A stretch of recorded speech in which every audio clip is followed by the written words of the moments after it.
I am just back from my Everest Base Camp trek. You are allowed to bring only 15 kilograms of weight onto your flight in Lukla.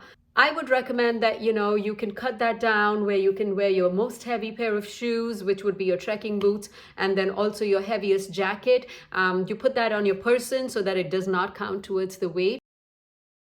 First things first, let's talk about the day pack. We had a porter and a guide, and that's why all I needed was a small day pack, and mine was 22 liters. This is sufficient for me. What I was very particularly looking for is this padded shoulder strap, and I also wanted something with a hip strap. This one was by Deuter, and I love this bag. We are going to start from the bottom to the top. I decided to go with a shoe size that was a little bit bigger. So I think it was just a half size bigger. What you're looking for is something that's sturdy and lightweight, has good thread on it, and you also want something that's high ankle. But even if they were so comfortable, when you get back from the hike to your tea house, you want to get out of those shoes. And that's why I had these. They were my down booties by North Face. They were perfect because they kept my feet warm. I would wear them to the bathroom. I would also wear them to the tea houses. Socks. I would recommend at least 2 or 3 pairs of liner socks. I had got these ones by Smartwool. I would definitely recommend something by Smartwool or Merino wool. So I always had my first layer was my liner socks, and then my next layer was either the regular hiking socks. These ones I wore when it was kind of warm. 2 pairs of these regular woolen socks. They were fleece lined hiking socks. And then I had 2 pairs of these long ones. The other pair of socks that I had taken were these because I did not want to sleep with any of those tight socks at night. And so I would wear these pants. I always wore 3 layers. My morning always started with 3 layers. The first layer used to be a lightweight base layer. This was by Columbia. My next layer was one of these. Either it was my Gymshark leggings or my Aritzia leggings, or it would be my Caritra Merino wool leggings. So I always wore one of these. And then my third layer, this layer would usually come off within the first 1 hour, 1.5 hour of the hike, except for all the way at the base camp. Either I wore my Lululemon hiking pant, or I would wear this one. This I only wore on one day towards the end because it was going to snow. This was a waterproof pair of hiking pants, and it was fleece lined. I would highly recommend that. Tops next. It needs to be a moisture wicking long sleeve top, and I either wore this one by Cuddle Duds or this one by Columbia, but I kind of got bored of those dark colors, so I got this one at Namche Bazaar. This was also a moisture wicking dry fit, and this one was by Kathmandu. This was always my first layer, of course, above the undergarments. My next layer would be one of these. Either I wore this one, which was by Lululemon, or as you can see in most of my photos, I wore this one. This was the Caritra. It was a part of that set. And this was again Merino wool. And I wore it so many times, it did not stink. At least no one complained. The other top that I bought from Kathmandu was this one. This was actually very, it was like a fleece top, and it was very comfortable. The last one that I got was this one. The only regret I had was that the top was just too restrictive for me because it was a crop top, and I felt like when I was trying to breathe, I just couldn't expand my lungs wide enough. I'm going to go back to pants really quick. I wanted to give you a quick tip on something that worked for me and didn't work for me. If you notice, I snipped the top of these pants, and I did the same thing even with my merino wool. The reason I did this is because I felt like the thinner bands were just restrictive somehow. They were not tight for me or anything of that sort, but for some reason it just felt uncomfortable, especially as I went higher in elevation. And that's why I found this pair a lot more comfortable for my breathing. They are my Aritzia pants and my leggings, and they are the wider bands. Layer, layer, layer. I cannot emphasize the importance of layer. So this used to be my last layer, the jacket, and this was by Lululemon. It was pretty lightweight, but it was very warm. And then my top layer used to always be, I would always start my day with the Cotopaxi, and that was my down jacket, very packable. The only thing that I didn't use much of, except in the tea houses, I didn't really use this one in the trails, but I used it in the tea house, was my Cotopaxi fleece. And I didn't use at all was my rain jacket. This was by BCBG. I do recommend that you get a good Gore-Tex one, but you can buy excellent ones in Namche Bazaar itself, and they're actually very reasonably priced. April onwards, that's their monsoon season, so you may need to make sure that you have a waterproof pant and a waterproof jacket, but we in March did not need it at all. Gloves. So the gloves that I had picked up and I used quite a bit of were these. They were alpaca wool and they were fingerless. I love them because I was able to use my GoPro touchscreen and my phone pretty easily, but later on my hands started getting really cold, so they didn't really work anymore. The other pair that I had used a lot of was this one, my smartwool gloves. They have this isotoner thing, but it never worked on my phone. Most of the days this is all I used. The only mistake I made was when I took my waterproof gloves. These were Columbia. I think they were a size too small. My recommendation would be get a good pair of liner gloves, but make sure you try your waterproof gloves, you know, when you're wearing these. That way you know that it's your right size. The buff. The yaks are moving all over the place, and the mules and the people, you know, everyone's kicking up a dust storm. It's very dusty out there, and the buff is supposed to protect you from that. So it's recommended that you wear the buff throughout. I didn't do that because first of all, I'm not a mouth breather, and the other thing is I couldn't breathe. I mean, somehow, like now I can breathe, but I couldn't breathe up there doing this. I had my buff covering my neck most of the time. This was merino wool, but I felt maybe if it was a thinner material, maybe it'll be more breathable. So I bought one of these. This was the Everest Trail Map, and it's a buff that I purchased there at Everest. This was at Namche Bazaar. It was hardly $1 or $2. And then I did try this one too. I couldn't breathe either. It must be something with my nose or the air. I don't know. But it is recommended that you use a buff throughout your trip.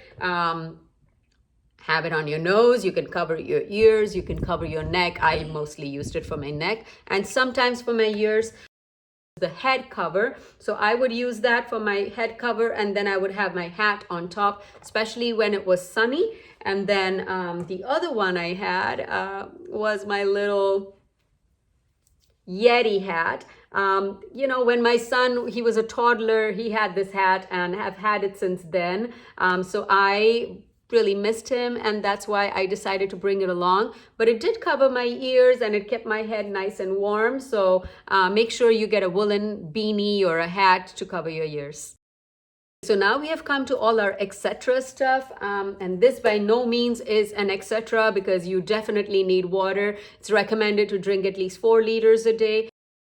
I carried this bottle, the Nalgene bottle, which was a 32 ounce. And then I carried this Contigo thermos because, as I said, one person on our team was had the cough. So this is the only thing that helped him. The hot water, the tea really relieved his cough as he was walking. So talking about the water bottles, I did use a water purification tablets, and these were the ones that I used. They were called Portable Aqua. This little thing, you know, the medicine organizer, I had purchased it from the website called Temu. I'll put the link down. But the other things that I took in my medicine box were rehydration tablets, because I do have a tendency of my muscles cramping. I also took Imodium for diarrhea, just in case. And I took Tylenol. I did use one tablet because I had a severe neck pain because of really bad ergonomics. You're climbing constantly, and you're, you know, bending down with your bag, and you're trying to look up to where you're going, and that gave me a really bad neck spasm. So be careful when you're doing that. And then the last thing was menthol. So menthol was basically, these are menthol crystals. You just put it in a cup of hot water, and if you smell the fumes, I guess, it'll just relieve any congestion if you have a cold. My prescription medicines, I would recommend that you talk to your GP or your doctor about your prescription medicines and which ones to take. I had taken something for possible stomach bug. I had taken a broad spectrum antibiotic. I also took Diamox, but you have to make sure you consult with your doctor because not everyone is allowed to take it. The other things that was in my medicine box was this little thing. So it had a bunch of these different shaped pads. They were for, they are like silicone gel pads in case, you know, you have a blister or you want to prevent a blister. I also took this, which was a Neosporin ointment. And I took a few Band-Aids. Ricola, as I said, you know, these are the lozenges. I think in India, you get a really good company. It's called Halls. Those are really good too. So you go get those in Nepal too. Hand warmers and toe warmers. So those were the ones I was talking about.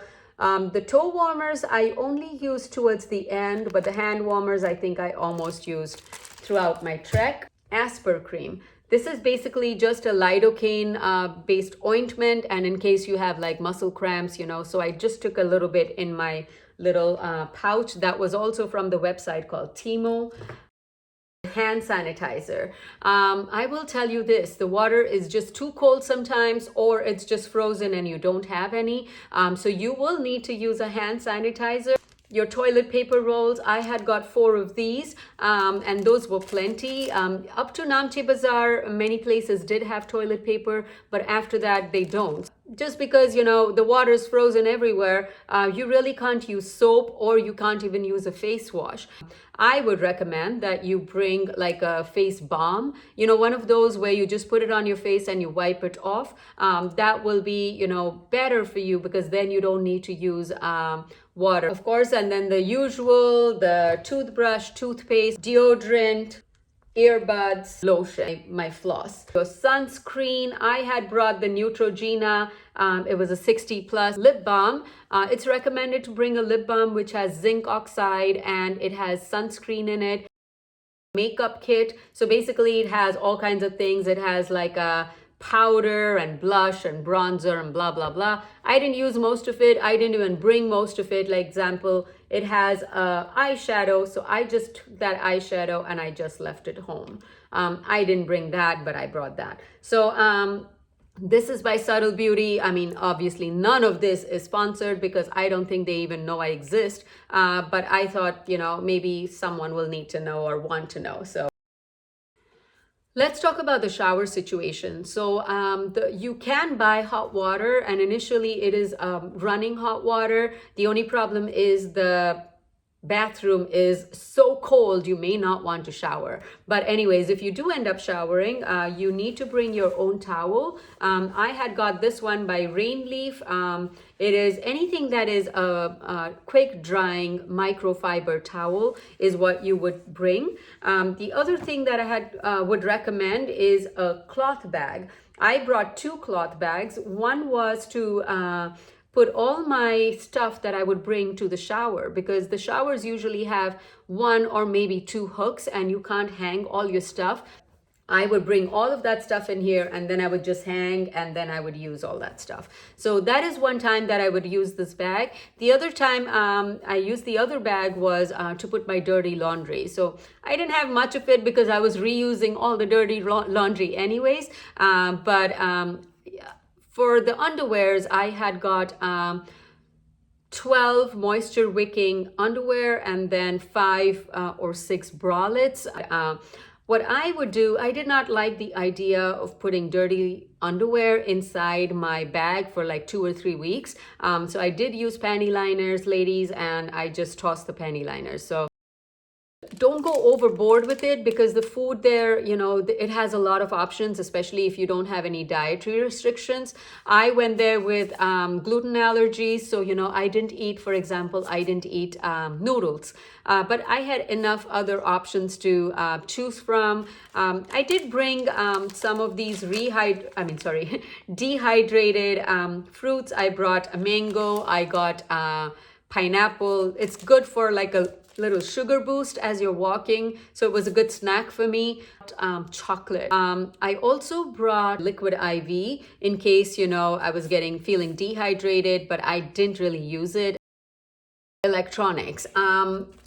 Initially, the charging ports were free to use. We never had one within our room, but when you go to the dining area, you have to have your universal adapter, and you need to have your power cord or charging cord to charge your device.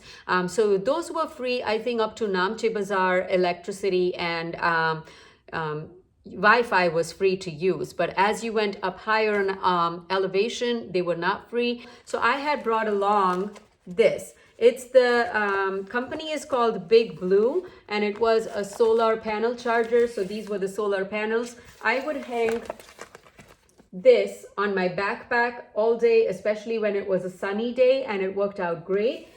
All you have to do is open that, and if you open there, you will see, you know, these little charging ports over there. So I would take my power bank, I would put it in there, and then I would use my charging USB cord and connect those two. And then this would basically just hang on my backpack all day. Initially, I did use it that way, but later on, it started getting a little heavy for me, or, you know, it was not sunny enough, and that's why I would just not bring it. But when I came back to my tea house, I would lay out my solar charger either on the patio or the balcony or a window, and it would continue to charge. So it did work very well for me. I would recommend it. This was the charging cord that I used. It has the USB over here, and then the 3 different charging I don't know what they're called, ports. I use this one for my iPhone, and then this one for my GoPro. I really never use the other one. So, but anyways, you need to bring your charging wire. I also, as I discussed, you need your universal adapter. I brought my GoPro, the Hero 11. I used it mostly with the shoulder strap on my backpack, but I also had the torso strap a couple days, but it just felt a little restrictive. I did bring the dual charger for it, but you know, I never needed to use it because I had got fully charged 6 batteries with me. And then I also got additional storage, and then that was the charging wire. So this little thing was also from Temu. I'll link it. And then the last electronic that I wanted to talk about was this guy. That's the headlamp. You would use it if you are going to Kalapathar for either sunrise or sunset. I didn't do either. We went in the afternoon, so we didn't need it. And our tea houses were pretty well lit. Our bathroom was always inside the tea house, so I never needed to use this. Sunglasses. It is so important that you have a pair of sunglasses which have UV protection, which are polarized, and preferably something that has, you know, like are closed from the side. Especially when you get up higher, the UV rays are really strong. Even if it doesn't seem sunny, you know, light is just reflecting off of the snow. So I brought a novel, a little book about mountains to read, but I never read it because I bought this at Namche Bazaar, the playing cards. We would all huddle up over there, and people are either socializing or playing cards. So that's what we did. The other thing that I had, but I didn't end up using, was this. It's the dry cover. I believe it's called the dry cover for the day pack. I bought this from Temu. It's like in case it rains, it's to cover your backpack. I didn't really need this and I'm happy about it. We went end of March, but if you're going anywhere after April, that's their monsoon season and you may get some rain. Our trekking company did provide us with a sleeping bag, hiking poles, and we also had the option of getting the down jacket. The sleeping bag, I used the mummy liner within it. I did use this as my sleeping bag initially, and then later on, you know, as it got colder, I would put this inside my sleeping bag because it's a liner. So I would put it inside and then I would sleep inside this. Please reach out to me if any questions come up. I feel like I have discussed mostly everything, but if anything I've forgotten, I'll add it in the comments. Please subscribe and like this video, and I will make the next video for, you know, how much money to take and how to get your Wi-Fi and things like that. So please reach out to me if you have any specific questions.